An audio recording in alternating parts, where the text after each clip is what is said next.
Last class में कहाँ तक करा दिया था आप लोग को? क्या मेरी आवाज आ रही है आप लोग के पास?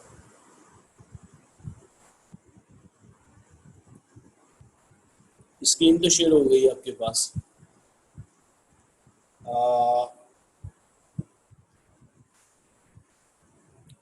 एक्यूरेसी एंड प्रिसिशन,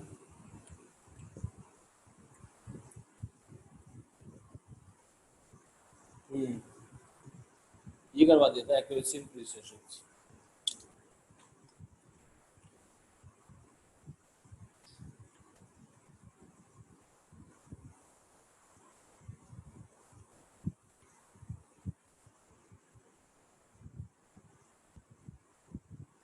एक सेकंड चेक कर लो कि कहाँ तक। सर इसके पास पेपर्स में से क्वेश्चन 8 तक कर लिया था। सही, question 88।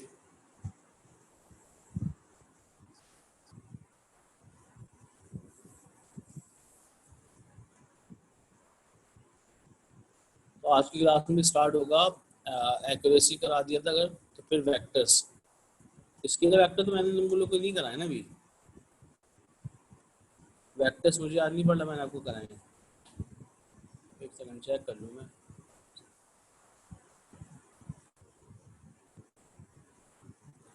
Calibration curve, CRO, mass with density protector, thermal stopwatch, calibration, MCQ error. नहीं सही, आज की क्लास में स्टार्ट करोगे बस तुम वेक्टर। वेक्टर भी आपके पास AS का एक इम्पॉर्टेंट सब टॉपिक है, क्योंकि सिर्फ ये इधर इन्वॉल्व नहीं है, ये एक्चुअल में आपके पास बाकी चैप्टर में भी इन्वॉल्व है।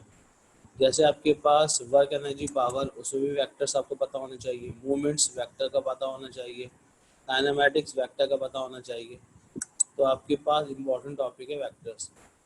और ये सिर्फ AS के अंदर है, A2 के अंदर वेक्टर है नहीं, मगर A2 के अंदर इसकी एप्लीकेशन है।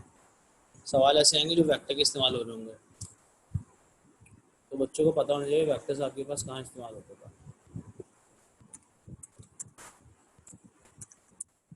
स्केलर एंड वेक्टर, स्केलर की तो सिर्फ डेफिनेशन है, बाकी पूरा का पूरा चैप्टर जो है वो वेक्टर बेस है। मगर इसके लिए आपके पास कैलकुलेटर हाथ में होना चाहिए, तो फिर आपको समझ में आएगा। अगर कैलकुलेटर आपके पास नहीं है तो आपको भी मसला होगा।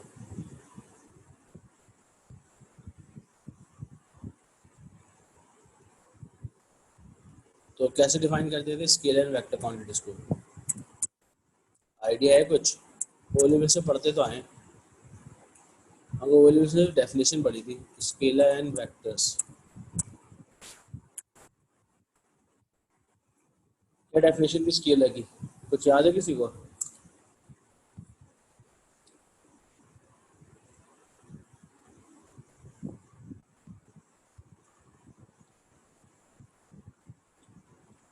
Sir, scalar quantity is is a physical quantity which has unit and magnitude but no direction. बिल्कुल सही समान। Those physical quantities which are completely specified by magnitude and units।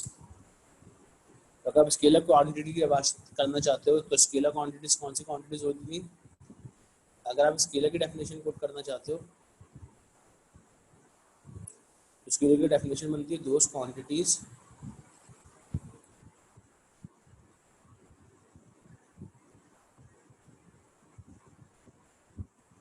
which are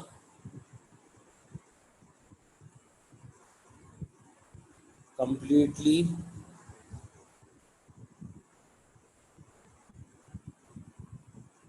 specified by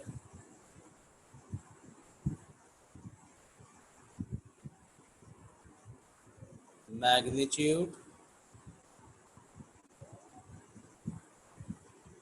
and units are called scalar। तो इसमें magnitude आपके पास एक important word है और दूसरा इम्पॉर्टेंट वर्ड है यूनिट्स। तो those physical quantities which are completely specified by magnitude and units, they are called scalar quantities। Right. अब फॉर एग्जाम्पल अगर मैं इसकी एग्जाम्पल की बात करूँ, लेंथ, लेंथ आप बोलते हैं 4, लेकिन 4 से बात आधी रहेगी, आपको बोलना पड़ेगा 4 metre. Those physical quantities which are completely specified by magnitude and units, right? For example की अगर मैं बात करूँ तो मैं इसकी एग्जाम्पल दे सकता हूँ आपके पास। फॉर एग्जाम्पल लेंथ, तो अगर मैं लेंथ की बात करूँगा तो लेंथ को मैं डिफाइन कैसे करूँगा, 4 मीटर। तो ये जो 4 है और ये जो मीटर है, 4 आपके पास मैग्नीट्यूड है और यूनिट बन जाएगी मीटर। इसी तरह से अगर मैं मास की बात करता और मैं मास लिखता 40 kg, तो 40 बन जाता मैग्नीट्यूड, इसी से एरो लगा देते हैं, और केजी बन जाती है उसकी unit. Volume, volume for example लिखता हूँ मैं 30 cm क्यूब, तो cm cube is the unit and 30 is the magnitude. Density, तो these all are the example of scalar quantities. इनकी कोई डायरेक्शन नहीं होती। 20 ग्राम्स पर cm क्यूब, ये बन जाएगी स्केलर का कॉन्सेप्ट। तो याद रखें, अगर आप स्केलर क्वांटिटीज की बात करना चाह रहे थे, तो स्केलर क्वांटिटीज वो क्वांटिटीज होती हैं which are completely specified by magnitude and units. और एग्जांपल आपके पास ये सारी है, length, mass, volume, density, area, right, etcetera etcetera, बहुत सी क्वांटिटीज होंगी। वेक्टर क्वांटिटीज क्या होती थी?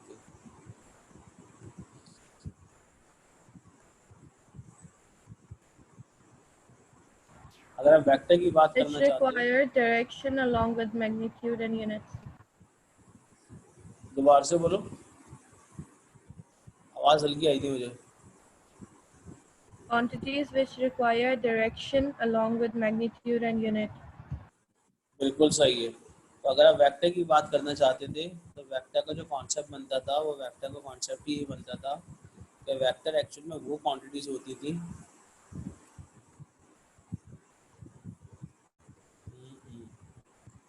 वेक्टर, वेक्टर वो क्वांटिटीज होती थी, those quantities which are completely specified by magnitude, unit and direction. तीन चीज़ें आएंगी, सेम वही डेफिनेशन बनेगी। Those quantities which are completely specified by, यहाँ से वर्ड आएगा change, magnitude comma unit and direction. इसमें तीन चीज़ें आएंगी। Those physical quantities which are completely specified by magnitude, units, and direction are called vector quantities. Such as, अगर मैं इसके एग्जाम्पल की बात करना चाहता हूँ, such as, उसकी तो बहुत से एग्जाम्पल हैं। फोर्स,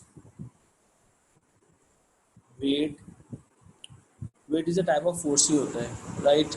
वेट आ गया, फोर्स आ गया, मूवमेंट्स आपने पढ़ा था ओ लेवल्स के अंदर, movement of force, tension, tension भी फोर्स ही की एक टाइप है। टर्निंग अफेक्ट आ गया मूवमेंट ऑफ फोर्स के अंदर। और बताइए, pressure, Acceleration. Very good, Displacement. Acceleration, displacement, velocity, etcetera etcetera. Acceleration, velocity, displacement, ये सारी की सारी क्वांटिटी जो है वो कहलाती थी आपके पास वेक्टर्स। लेकिन यहाँ सिर्फ डेफिनेशन तो इतनी ही है, राइट, ये थी इसकी डेफिनेशन। अब वेक्टर को रिप्रेजेंट कैसे करते थे? How can you represent a vector? Vector को रिप्रेजेंट करने के लिए क्या करते थे आप?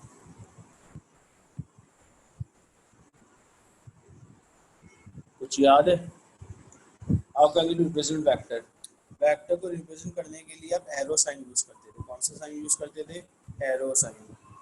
We are using an arrow sign. एक वेक्टर को रिप्रेजेंट करने के लिए आप जो साइन इस्तेमाल करते थे, वो साइन कहलाता था एरो।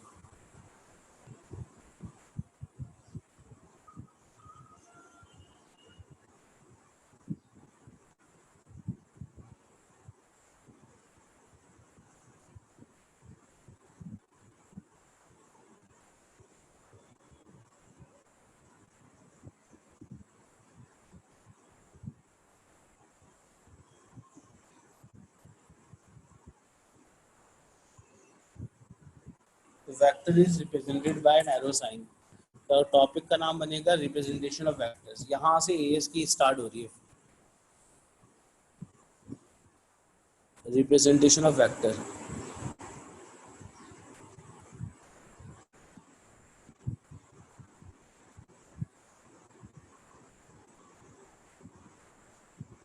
तो अगर आप वेक्टर को रिप्रेजेंट करना चाहते हो तो वेक्टर की रिप्रेजेंटेशन के लिए we are using an arrow sign. आप एक एरो साइन इस्तेमाल करते हो। क्या इस्तेमाल करते हो? एक एरो का साइन।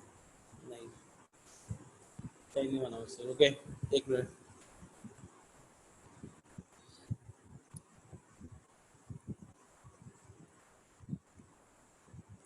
ये इसका कहलाता था स्टार्टिंग पॉइंट, जहाँ से वेक्टर स्टार्ट हो रहा होगा इसको बोलते थे टेल, और जहाँ पे जाके वेक्टर एंड हो रहा होगा उसको बोलते थे head.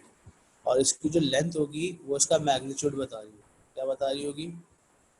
For example magnitude is 40 cm, इसका मैग्नीट्यूड है।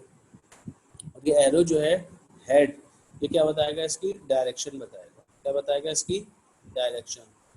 तो वेक्टर को हम रिप्रेजेंट करते थे ना एक एरो साइन से। किससे रिप्रेजेंट करते थे? एरो से। ये जो एरो होगा ये एक्चुअली में वेक्टर को रिप्रेजेंट करने के लिए इस्तेमाल होगा। अब वेक्टर्स को ऐड कैसे करेंगे? वेक्टर को ऐड करने के आपके पास डिफरेंट मेथड थे, राइट? जिसमें सबसे इंपॉर्टेंट मेथड था हेड टू टेल। अब वेक्टर को हेड टू टेल की मदद से क्या कर दिया करते थे? ऐड कर दिया करते थे। जहाँ पे पहला वेक्टर एंड होता था वहीं से दूसरा वेक्टर स्टार्ट कर देते थे। तो रिजल्टेंट जो होगा वो आपके पास इन दोनों वेक्टर्स को ज्वाइन करके बना देते थे। तो vector is represented by an arrow sign, और इसी में आपके पास आएगा एडिशन ऑफ वेक्टर। एडिशन में आपके पास दो टाइप्स हैं। अगर मैं एडिशन ऑफ वेक्टर की बात करना चाहता हूँ, एडिशंस ऑफ वेक्टर्स, तो आपने एडिशन जो करनी है वेक्टर्स की वो दो तरह से करनी है। पहले कौन से कर सकते हैं आपके पास? नंबर वन पे आएगा हेड टू टेल मेथड, और नंबर टू आप एएस में पढ़ेंगे जो आपने ओ लेवल से नहीं पढ़ा था। इसको बोलते थे आपके पास rectangular component method. Head to tail आपने ओ लेवल्स में पढ़ा था, अगर रेक्टेंगुलर कंपोनेंट आप ए लेवल्स में पढ़ेंगे, राइट? तो vectors can be added by two method, one is called head to tail, other one is called rectangular component. Head to tail का जो दूसरा नाम होता है ये कहलाता है आपके पास ग्राफिकल मेथड। क्या कहलाता है आपके पास? Graphical method. और रेक्टेंगुलर कंपोनेंट का नाम होता है मैथमेटिकल मेथड।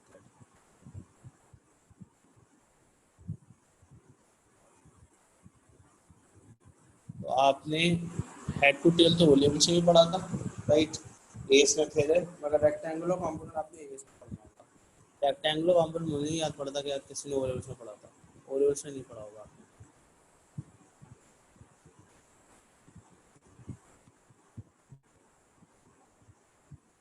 ये आपके पास, अगर मैं हेड टू टेल की बात करूं, किसकी बात करूं? हेड टू टेल की। तो हेड टू टेल के अंदर अगर मैं पहले की बात करूं तो पहले बात करते हैं head to tell.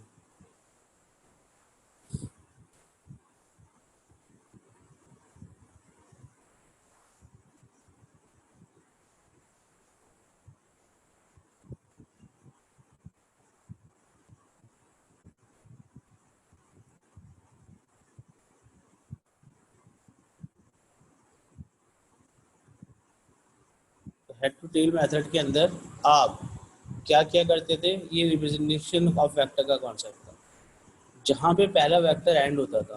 For example आपको एक वेक्टर ये गिवन है,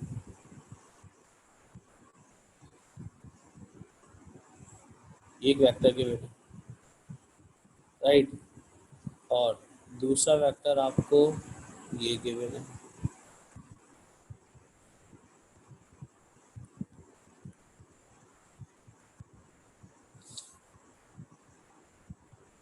अब देखिए मैंने दोनों वेक्टर को हेड टू टेल से ज्वाइन किया है। जहाँ पे पहले वाले का हेड खत्म हो रहा था, यहाँ से दूसरे वाले की टेल स्टार्ट हो रही है। अब रिजल्टेंट कैसे निकालेंगे? रिजल्टेंट जो होगा वो आपके पास the tail of first vector to the head of last vector, ये यहाँ से स्टार्ट करूँगा वेक्टर और यहाँ पे जाके ज्वाइन करूँगा। तो याद रखें आपके पास ये है वेक्टर ए, ये था वेक्टर बी, ये कहलाएगा वेक्टर सी। उसका मतलब होगा C is the sum of A plus B। और इसका मेथड क्या आपके पास? रिजल्टेंट वेक्टर जो होगा, सारे वेक्टर को कैसे ज्वाइन करेंगे?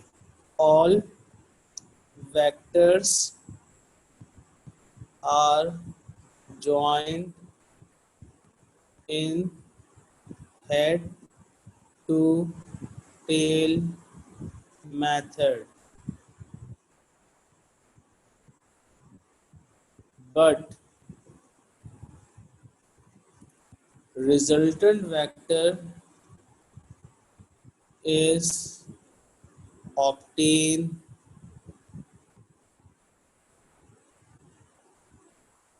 by the joining of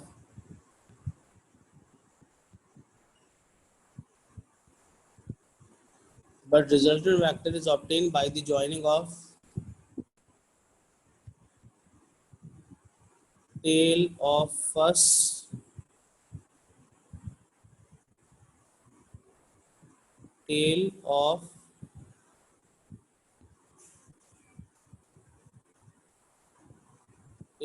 first vector to the head of last vectors। क्या ये बात समझ में आई आपको?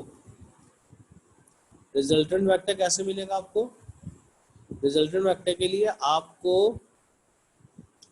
Tail of first to the head of last, इनको ज्वाइन करना पड़ेगा। ये देखें इस डायग्राम में गिवन है, ये जो होगा इसका एरो ऐसे बनेगा, इसका एरो ऐसे बना हुआ था, इसका एरो ऐसे बना हुआ था। तो आपने सारे वेक्टर को हेड टू टेल से ऐड किया, मगर रिजल्टेंट के लिए the tail of first vector to the head of last vector, इस मेथड को बोलते थे हेड टू टेल। क्या कहते थे इस वेक्टर को? Head to tail. तो यहाँ पे सी बराबर होगा ए प्लस बी। क्या यहाँ तक बात समझ में आ गई आपको? Head to tail, head to tail आप पहले से पढ़ते आ रहे थे।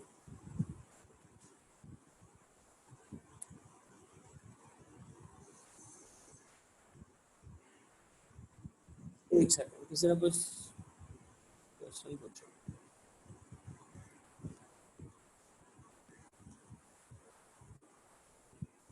सलमान सही, मुकद्दस सही। इसका मतलब वो हेड टू टेल इसना से ज्वाइन करेंगे, मगर ये दो वेक्टर्स का नहीं हो सकता, ये दो से ज़्यादा वेक्टर्स भी हो सकते हैं। जितने भी वेक्टर्स होंगे उन सबको हेड टू टेल से आप ऐड करते चले जाएंगे, और लास्ट वेक्टर जो बनेगा उसको आप ज्वाइन करेंगे tail of first to the head of last और टेल ऑफ फर्स्ट। यस। अब इसमें एक कॉन्सेप्ट आता है इक्विलिब्रियम वेक्टर का। किसका कॉन्सेप्ट आता है? ये तो रिजल्टेंट वेक्टर था, ये कौन सा वेक्टर पढ़ा आपने? Resultant vector. इसी में कॉन्सेप्ट आता है, उसको बोलते थे आपके पास इक्विलिब्रियम वेक्टर।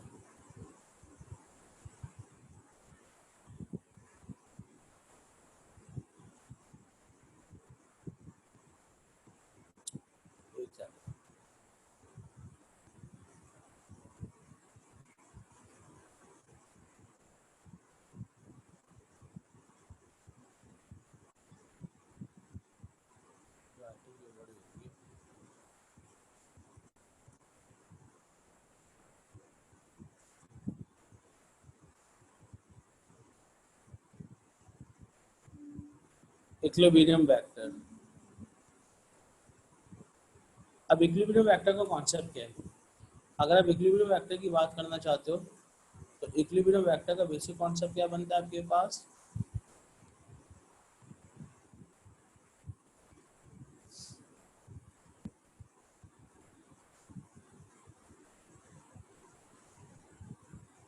इक्विलिब्रियम वेक्टर का कॉन्सेप्ट बनता है आपके पास ये,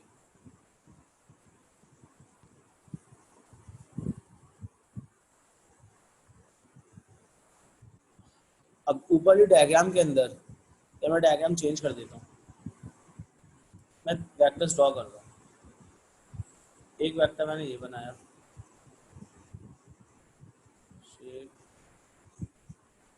एक वेक्टर मैंने ये बनाया, दूसरा वेक्टर मैंने ये बनाया,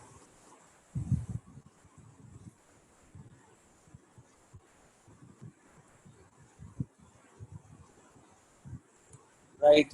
अब एग्जामिनर पूछता है इसका इक्विलिब्रियम वेक्टर बनाओ, क्या बनाओ, इसका इक्विलिब्रियम वेक्टर बनाओ और रिजल्टेंट वेक्टर बनाओ। तो रिजल्टेंट तो आपके पास ऐसे बना सकते थे, आप रिजल्टेंट कैसे बना सकते थे, रिजल्टेंट वेक्टर जो बनता वो तो कुछ ऐसे बनता,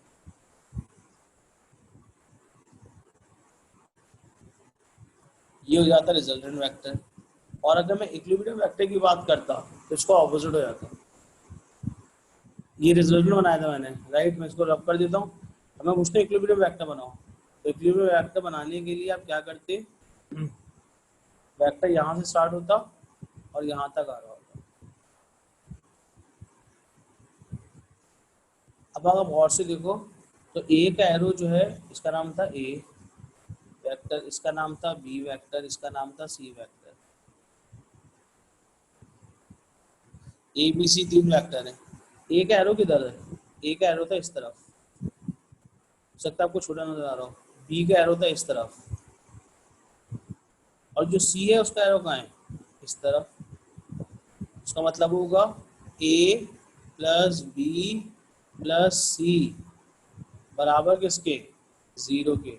vector A vector B vector C, अगर तमाम वेक्टर का सम जीरो हो जाए तो that is called equilibrium vector.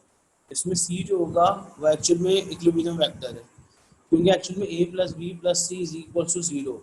तो if the sum of all vector is zero so that is called equilibrium vector. तो डेफिनेशन क्या बनती है इक्विलिब्रियम वेक्टर की,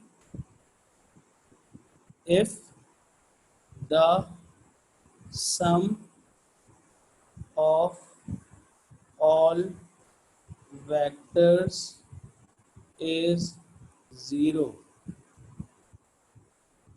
if the sum of all vector is zero so we obtain equilibrium vector।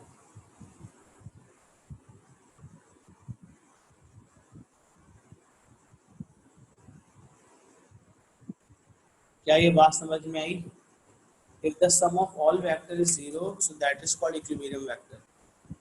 तो actual में resultant और equilibrium vector एक दूसरे के ऑपोजिट होते हैं, मैं ये बात कह रहा हूँ। अगर मैं सी को ऑपोजिट कर देता तो मुझे रिजल्टेंट मिल जाता, क्या मिल जाता, मुझे रिजल्टेंट मिल जाता। इसका मतलब होगा जो बाद में यहाँ लिख सकता हूँ, आपके पास इक्विलिब्रियम वेक्टर को जब हम मल्टीप्लाई करेंगे माइनस साइन के साथ तो रिजल्टेंट वेक्टर बन जाएगा, या जब रिजल्टेंट वेक्टर को माइनस से मल्टीप्लाई करेंगे तो इक्विलिब्रियम वेक्टर बन जाएगा। क्या ये बात समझ में आई, क्योंकि दीज टू वेक्टर और ऑपोजिट वेक्टर क्या कहलाते हैं आपके पास, ये जो दोनों वेक्टर हैं ये एक दूसरे के ऑपोजिट होते हैं, क्या होते हैं आपके पास, ऑपोजिट। और ऑपोजिट के लिए आपको माइनस से मल्टीप्लाई करना पड़ता है, किससे मल्टीप्लाई करना पड़ता है, माइनस से। तो ये बात अपने माइंड में रखिए, equilibrium vector and resultant vector are opposite, दोनों ऑपोजिट वेक्टर कहलाएंगे। क्या कहलाएंगे, दोनों के दोनों ऑपोजिट वेक्टर होते हैं। तो इक्विलिब्रियम के अंदर the sum of all vector should be zero, क्या कहलाता था आपके पास, the sum of all vectors should be zero. और रिजल्टेंट के अंदर आपके पास ऑप्टेन हो रहा होगा कोई ना कोई रिजल्ट। तो इक्विलिब्रियम वेक्टर का आपको आइडिया होना चाहिए था, क्या होना चाहिए था आपको, आइडिया। जैसे डायग्राम गिवन है, इस डायग्राम में a plus B plus C that should be equals to equilibrium vectors, क्या कहलाएंगे आपके पास, ये इक्विलिब्रियम वेक्टर्स कहलाएंगे। क्या यहाँ तक बात समझ में आई, अगर यहाँ तक बात समझ में आ गई है तो थोड़ा सा होल्ड करें जब तक मैं वेक्टर्स के इक्विलिब्रियम वेक्टर के सवाल खोलूँ। अभी कराता हूँ, मैं समझ में आएगा।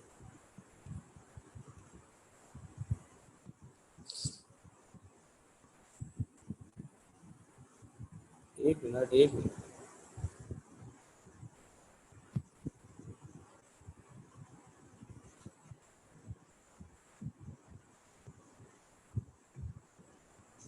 सात, इसके सवाल मुझे खुद ही खोलने को भी कराता हूँ मैं।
नहीं, equilibrium vector is negative of resultant vector, is not equal to resultant vector, it is the negative of resultant vector. यानी कि ये बात मैं एक्सप्लेन करता हूँ, तो एक मिनट तो एक्सप्लेन करता हूँ। मैं कह रहा हूँ इक्विलिब्रियम वेक्टर और रिजल्टेंट वेक्टर हमेशा एक दूसरे के ऑपोजिट होंगे। क्या होंगे? ऑपोजिट। तो ऑपोजिट के लिए आपको डायरेक्शन क्या करनी पड़ती थी? चेंज। क्या करनी पड़ती थी? डायरेक्शन को चेंज करना पड़ेगा। ऑपोजिट का मतलब होगा 180 डिग्री। मैं अभी रुको एक्सप्लेन करता हूँ मैं इसको। और मैंने लिखा है minus of resultant vector. Equilibrium vector is the minus of resultant vector, मैं ये लिख रहा हूँ।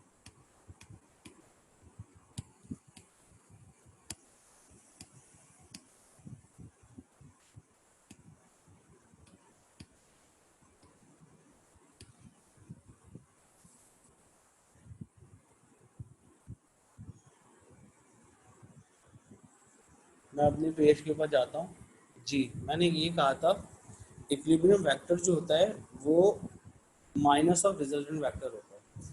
अगर मैं इस डायग्राम में ये जो सी बनाया है मैंने, इसका एरो इधर है, दिस इज सी।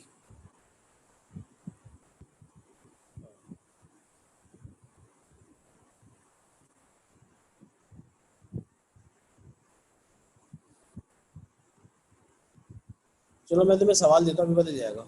इक्विलिब्रियम की डेफिनेशन तो ये लिखी हुई है, this is the definition of equilibrium, right. मैं तुम्हें बोलता हूँ ये एक वेक्टर ए है,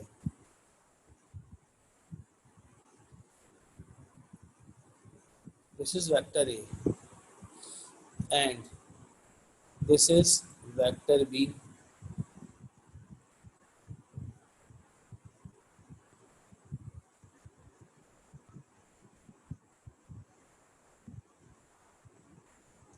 ज्वाइन नहीं हो रहा, थोड़ी सी मिस्टेक है।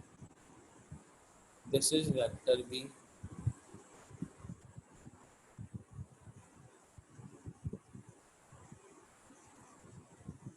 ये वेक्टर ए है और ये वेक्टर बी है।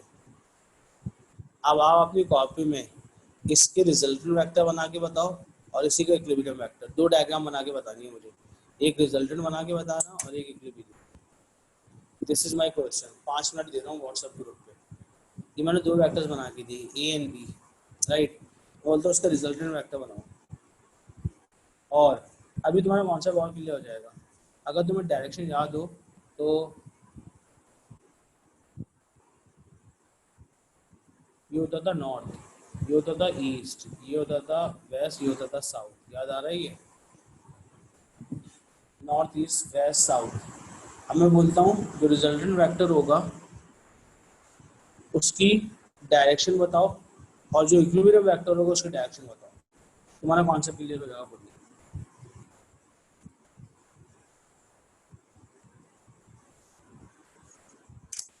रिजल्टेंट वेक्टर कैसा बनेगा, इक्विलिब्रियम वेक्टर कैसा बनेगा, ये काम मत करना, बना के बताइए व्हाट्सएप।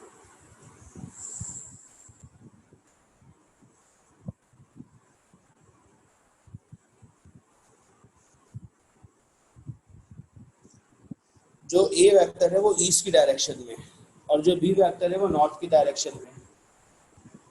तो जो रिजल्टेंट होगा किस डायरेक्शन में बनेगा, बना के बताओ। एक डायग्राम इसकी बना के बतानी है इक्विलिब्रियम वेक्टर की, एक बनानी है रिजल्टेंट वेक्टर, दोनों डायग्राम में बने।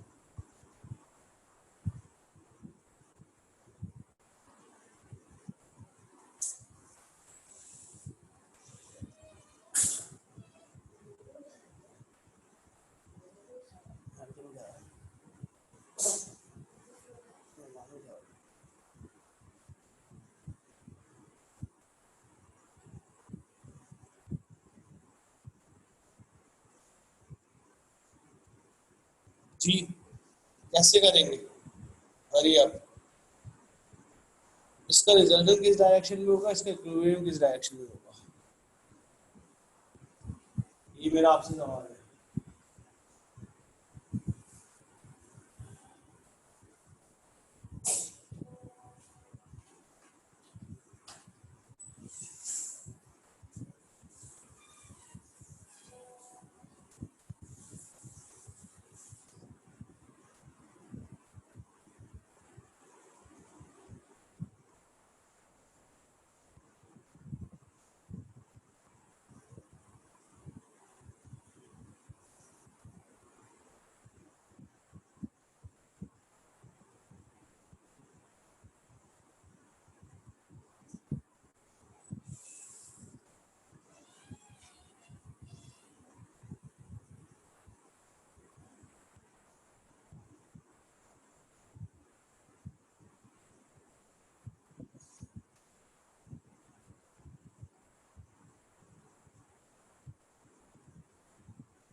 जी।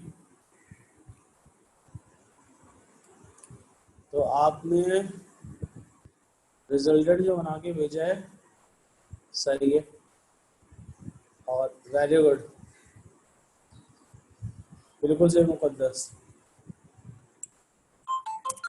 सब्जेक्ट, एक सेकंड मैसेजेस आए हैं, सही ओके।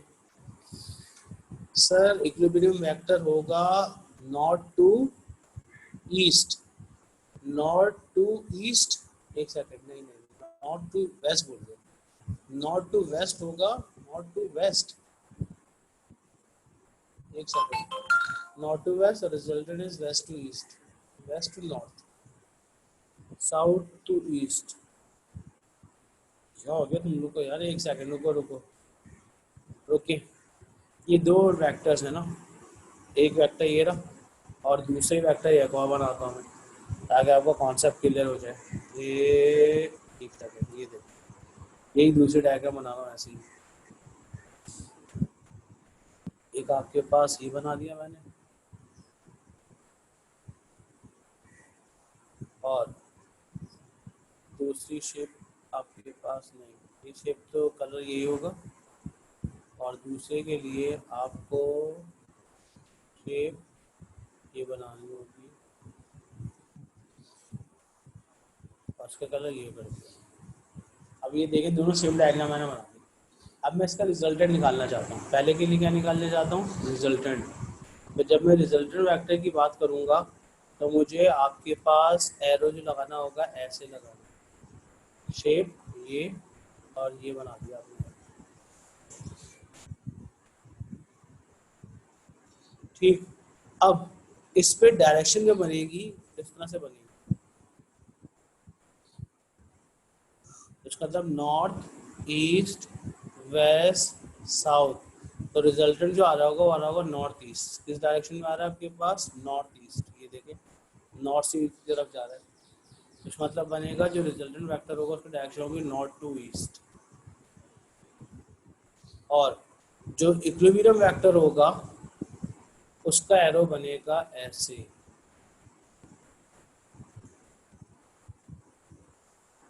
ये देखिए, ये होगा इक्विलिब्रियम वेक्टर।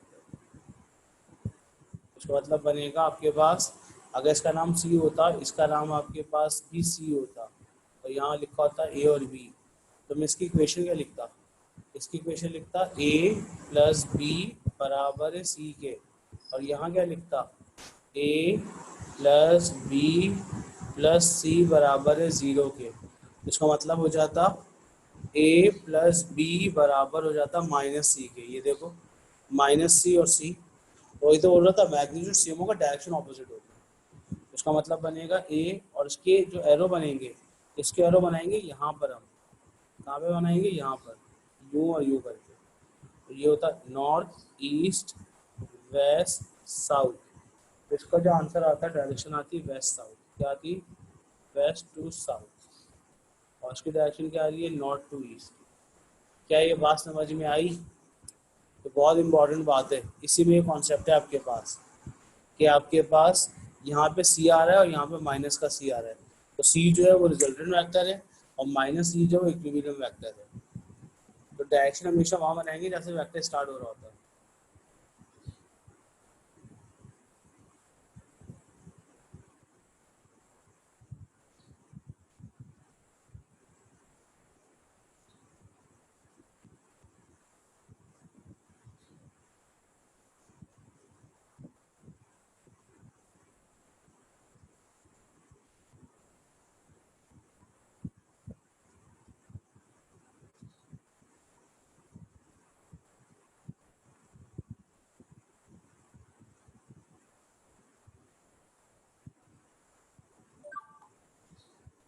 राइट, तो एक आपके पास है ए प्लस बी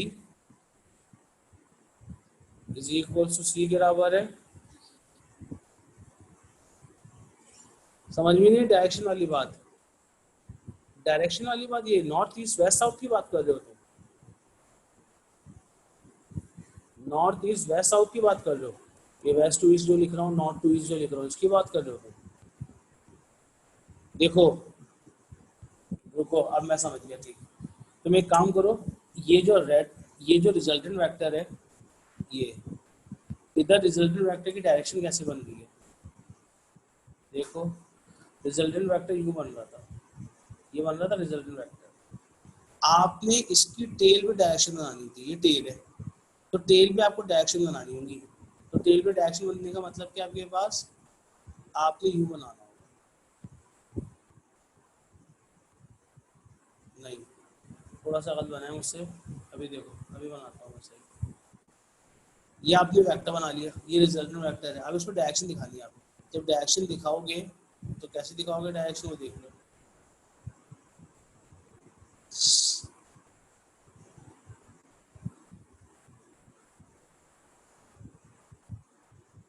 ये बनाया आपने। अब इसमें नॉर्थ कौन सा होगा, नॉर्थ होता था टॉप पे, यहाँ होता था ईस्ट, यहाँ होता था वेस्ट, यहाँ होता था साउथ। तो रिजल्टेंट कहाँ आ रहा है, नॉर्थ ईस्ट, ये देखें, नॉर्थ ईस्ट। अब जब मैं रिजल्ट इक्विलिब्रियम वेक्टर की बात करूंगा, इक्विलिब्रियम वेक्टर कैसा बन रहा था, ये बन रहा था इक्विलिब्रियम वेक्टर, ये बन रहा था इक्विलिब्रियम वेक्टर, ये देखें, इक्विलिब्रियम वेक्टर ये बन रहा था। तो इक्विलिब्रियम वेक्टर की टेल के ऊपर आपको डायरेक्शन बनानी होगी। कहाँ बनानी होगी, टेल पे डायरेक्शन बनानी होगी। तो उसका मतलब होगा टेल आपके पास ये आ गई, ये बना दिया आपने डायरेक्शन। अब नॉर्थ कहाँ होता है, टॉप पे, ईस्ट होता था यहाँ पे, ये होता था वेस्ट, ये होता था साउथ।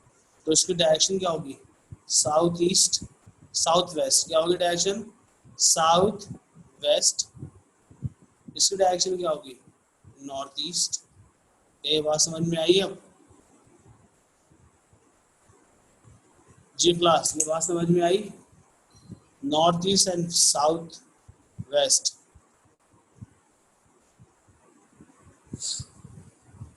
तो वेक्टर बहुत इंपॉर्टेंट है, इसमें डायरेक्शन बहुत इंपॉर्टेंट रोल प्ले करती है।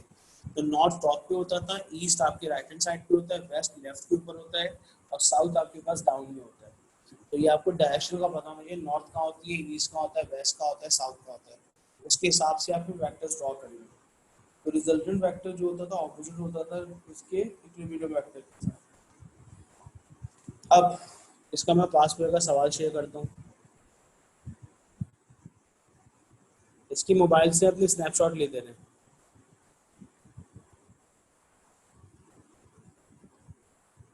देखो, वेस्ट साउथ लिखो या साउथ वेस्ट लिखो, कोई फर्क नहीं पड़ता। आप इसको वेस्ट साउथ लिखो या साउथ वेस्ट लिखो, इट डजेंट मैटर, राइट। मैं इसको नॉर्थ ईस्ट भी लिख सकता था और ईस्ट नॉर्थ भी लिख सकता था, बोथ आर एक्सेप्टेबल। इसी तरह मैं इसको वेस्ट साउथ भी लिख सकता हूँ और west south, south west, both are acceptable, इससे कोई फर्क नहीं पड़ता। आई बात समझ में, या तो वेस्ट साउथ लिखो या साउथ वेस्ट लिखो, इट डजेंट मैटर। क्योंकि अभी मैंने आपको एंगल्स बताए ही नहीं है कि कहाँ से कहाँ कवर करेंगे, तो याद रखिए दोनों एक्सेप्टेबल है।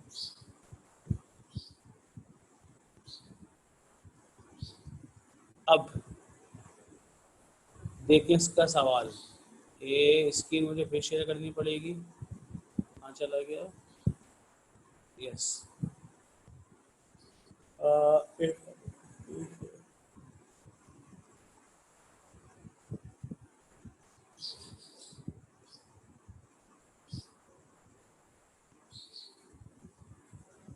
एक second, screen sharing,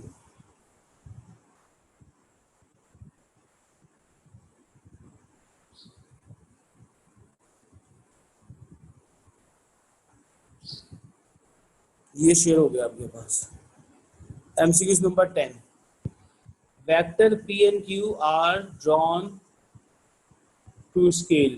P given है, Q given है. Which diagram represent the vector P and Q? Option A, option B, option C, option D. P and Q given है आपको P minus Q निकालना है। कैसे निकालेंगे?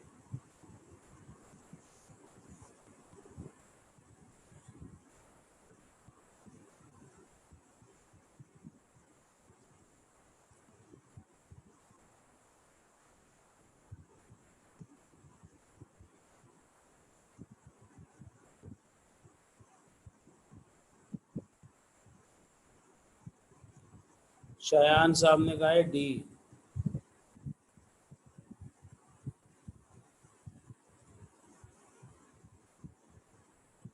इसकी ऑन स्केल, इसने बोला ड्रॉन टू स्केल है ये। जब ये ड्रॉन टू स्केल होगा तो इसकी डायग्राम अपनी कॉपी में बना सकते हैं। B.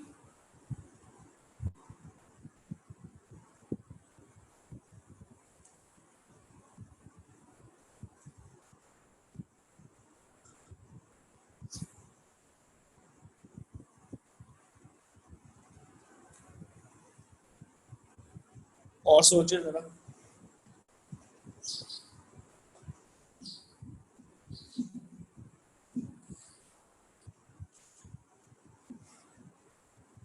Answer is B, not D. D के अंदर एक्चुअल में क्या होगा, आपके पास p माइनस क्यू लिखा हुआ है, तो एग्जामिनर ने p वेक्टर के साथ q को ऐड नहीं करना है बल्कि माइनस क्यू करना है। तो अगर q इस डायरेक्शन में है तो माइनस क्यू कहाँ होगा,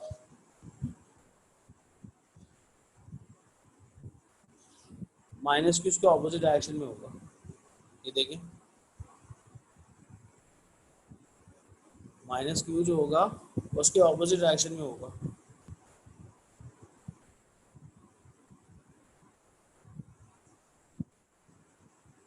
तो अगर आपके पास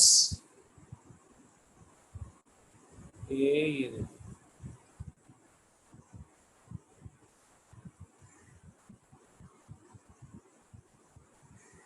आपके पास कॉन्सेप्ट क्या है,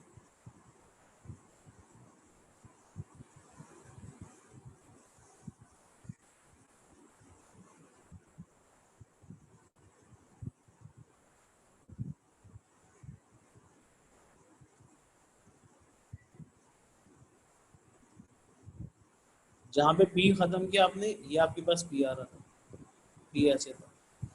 अब p के बाद आपने q ड्रॉ करना है, q नीचे की तरफ आएगा, ये हो जाएगा q। तो रिजल्टेंट जो बन रहा होगा वो आपके पास ये बन जाएगा। मगर ये p प्लस क्यू का आंसर है, एग्जामिनर तो p माइनस क्यू का आता, उसका मतलब p आप ऐसे ड्रॉ करेंगे और q जो होगा वो इसके ऑपोजिट ड्रॉ होगा इस तरह से। तो जब ये इसके ऑपोजिट ड्रॉ होगा इस तरह से, हाँ, तो फिर रिजल्टेंट जो बन रहा होगा, p खत्म होने के बाद q, और रिजल्टेंट जो बन रहा होगा वो तो इस तरह से बन रहा होगा। b भी गलत है,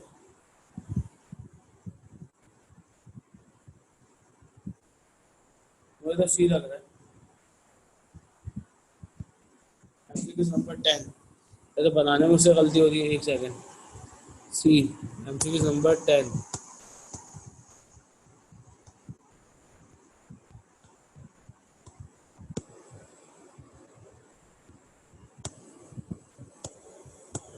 एमसीक्यू नंबर 10, रुको रुको रुको,